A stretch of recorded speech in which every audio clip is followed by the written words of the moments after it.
Why you feel no motivation after a spiritual awakening, according to Carl Jung. Have you ever touched something so profound that returning to ordinary life felt impossible? You've glimpsed behind the veil of existence, felt the interconnectedness of all things, perhaps even dissolved into the fabric of the universe itself. And now, here you are, back in your room, back in your body, back in a world that continues spinning as if nothing happened, but everything has changed. You have changed. And yet, paradoxically, you find yourself unable to move forward. The motivation that once drove you has vanished like morning mist, leaving behind a strange emptiness where purpose once lived. In your darkest moments, you wonder if this spiritual awakening was actually a curse, disguised as enlightenment.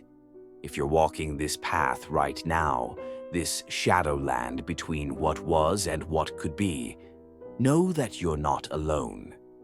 I'm here, walking beside you in the darkness. And so is Carl Jung, whose profound understanding of the human psyche offers us a map through this bewildering territory. If you find resonance in these words, if they touch something true within you, consider joining our community of seekers by subscribing, not as a transaction, but as an acknowledgement that we're walking this path together, supporting each other through the shadows and the light. The landscape after spiritual awakening is rarely what we expect. We anticipate perpetual bliss, constant clarity, unwavering purpose. Instead, we often encounter a peculiar flatness, a gray territory where motivation seems to have abandoned us. Daily tasks feel trivial after touching the infinite. Career ambitions seem hollow after glimpsing the true nature of existence. Even relationships can feel different, as if we're suddenly speaking a language no one around us understands. Jung would say this isn't a failure of your awakening. It's actually a necessary part of the process, a psychological death that precedes rebirth. Tonight, we'll explore why this motivational void appears, what it's trying to teach us, and how to navigate through it without becoming lost in its emptiness. This journey will take us deep into the Jungian understanding of the psyche, through the shadow territories of the unconscious, past the wreckage of our former ego structures, and toward what Jung called individuation, the process of becoming psychologically whole. Along the way, we'll discover why motivation disappears after spiritual awakening, and more importantly, how to find a new kind of motivation, one that aligns with your transformed understanding of reality. Let us begin by walking into the darkness together. What exactly happens during a spiritual awakening? Beyond the ecstatic moments of unity consciousness or the profound insights that shatter our previous worldview, something structural changes within our psyche. Jung would describe it as a fundamental disruption of the ego, that carefully constructed sense of I that has been directing your life's journey until now. Before your awakening, who were you? A doctor, perhaps? A mother? An ambitious professional? A creative soul? Whatever identities you carried, they formed the architecture of your ego, and from this architecture grew your motivations. You pursued goals that reinforced these identities, that brought you status or security or meaning within the framework you understood. But awakening changes everything. Suddenly, you've glimpsed beyond these constructed identities. You've experienced, if only for moments, that you are both more and less than these limited self-concepts. More, because you've touched something infinite within yourself.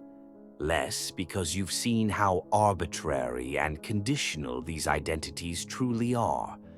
And here lies our first answer. Motivation disappears because the very structure that generated your previous motivations, your ego, has been fundamentally altered. The goals that once drove you were extensions of an identity that you no longer fully inhabit. Think back to what drove you before. Was it achievement, recognition, security, the fulfillment of expectations placed upon you by family or society? Now ask yourself, after experiencing the vastness of your true nature, do these motivations still resonate with the same intensity? For most who've had genuine awakenings, the answer is no. And this no creates the void, the absence of the familiar driving forces that once propelled you forward. Jung would say this void isn't empty at all. It's pregnant with possibility. It's the necessary clearing away of outdated motivational structures to make room for something more aligned with your expanded consciousness. But before the new can emerge, we must fully understand and honor what has been lost. Have you noticed how spiritual communities often portray awakening as purely positive? An ascension into light without acknowledging the descent into darkness that inevitably follows. This is what Jung might call spiritual bypassing, the shadow side of enlightenment that remains unacknowledged. Jung's concept of the shadow is essential here. The shadow contains all that we've repressed, denied, or hidden from conscious awareness. And paradoxically, spiritual awakening, while revealing cosmic truths, often creates new shadows. Chief among these is the shadow of disillusionment. You've seen behind the veil. You've recognized the constructed nature of social reality. You've felt the limitations of language to describe the ineffable experiences you've had. And now, returning to ordinary life, there's a part of you that resents having to participate in what sometimes feels like collective delusion. This resentment, this disappointment with the mundane after touching the divine, becomes part of your shadow, generating a hidden resistance to moving forward in life. I want you to pause now. Close your eyes if you can safely do so, and ask yourself, what parts of my awakening experience am I refusing to acknowledge? Am I harboring disappointment, confusion, perhaps even anger that the profound insights I've gained don't seem to translate into daily life? Am I secretly carrying the weight of special knowledge that others don't share? These shadow elements create an unconscious undertow, pulling away your motivation. They must be brought into conscious awareness, not to be judged, but to be integrated. Jung would say that what we deny in our shadow actually controls us from the unconscious. Your unmotivated state might actually be a passive rebellion against having to return to ordinary reality after experiencing the extraordinary. By acknowledging this shadow of enlightenment, by bringing it into the light of consciousness, we begin to dissolve its power to unconsciously sabotage our forward movement. Before awakening, much of our motivation derives from external validation, the nodding approval of others, the tangible rewards of society, the comforting sense of belonging that comes from meeting cultural expectations. Jung observed how powerfully we're driven by collective values, often without realizing it.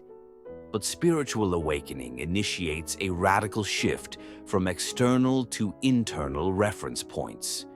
You've touched something timeless within yourself. You've experienced, perhaps briefly, a sense of inherent completeness that needs no outside confirmation.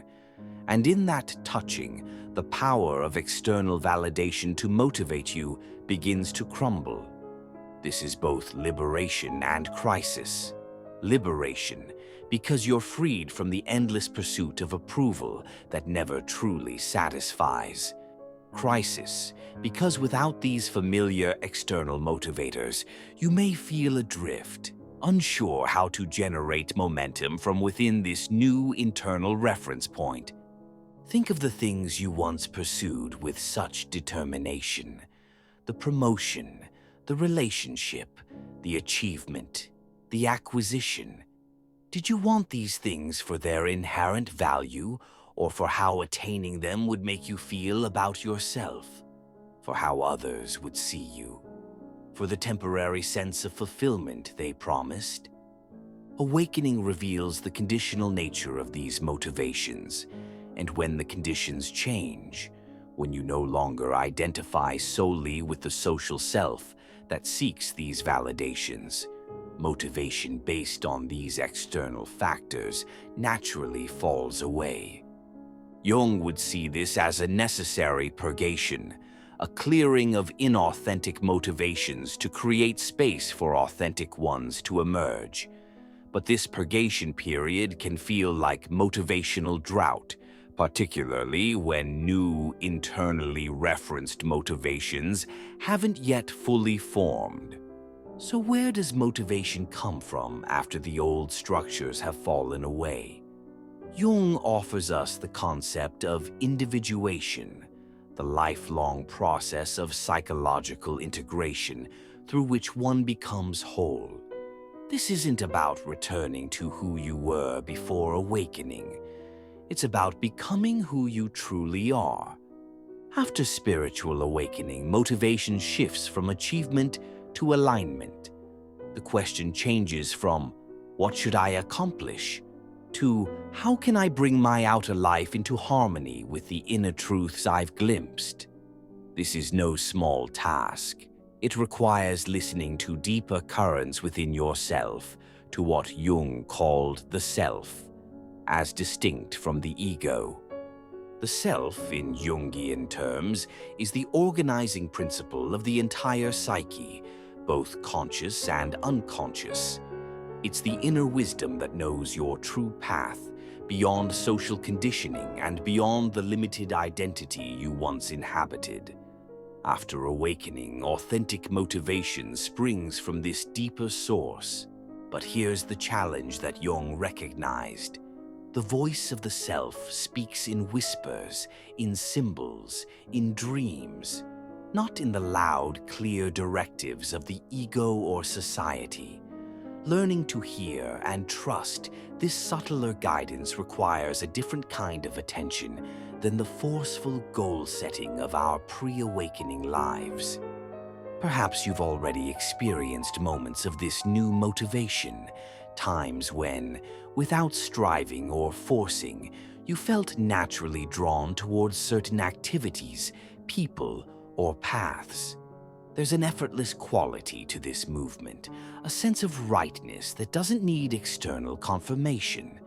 These moments are precious indicators, breadcrumbs on the path of individuation.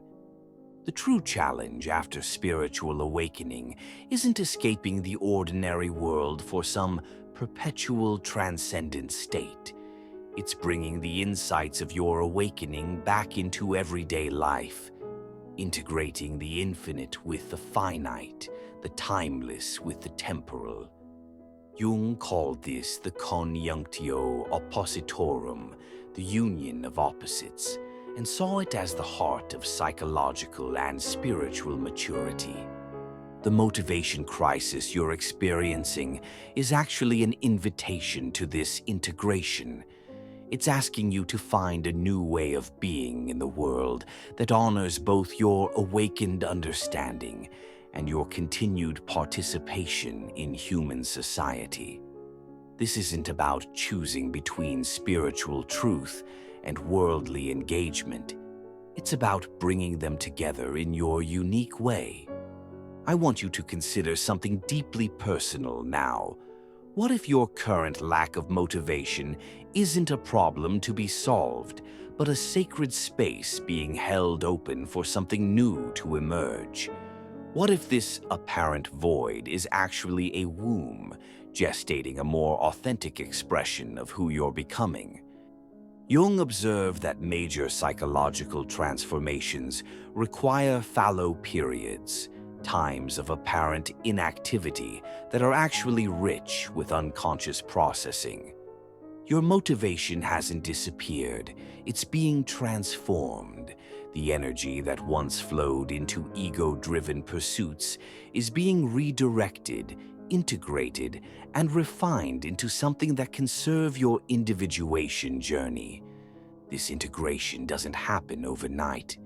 It's a dance of patience and attention, of listening deeply to what wants to emerge through you now. Old motivations fell away because they no longer served your expanded awareness. New motivations will arise that bridge your spiritual insights with meaningful earthly engagement. While this motivational desert is a necessary passage, there are Jungian practices that can help you navigate it with greater awareness and perhaps even discover the first stirrings of new motivation arising from within. First, Jung would emphasize the importance of dream work. During times of psychological transformation, dreams often provide symbolic guidance from the unconscious. Keep a dream journal beside your bed. Record your dreams without interpretation initially, then later look for patterns, recurring symbols, or emotional tones that might be pointing toward new directions. Second, active imagination, a method Jung developed for engaging directly with unconscious material. Find a quiet moment, focus on an image or feeling associated with your motivational struggle, and allow it to develop into a scenario or dialogue within your imagination. Ask this inner image what it needs, what it's trying to show you about your path forward. Third, meaningful symbolic action. Jung recognized that sometimes we need to engage with our psychological process through tangible rituals or actions.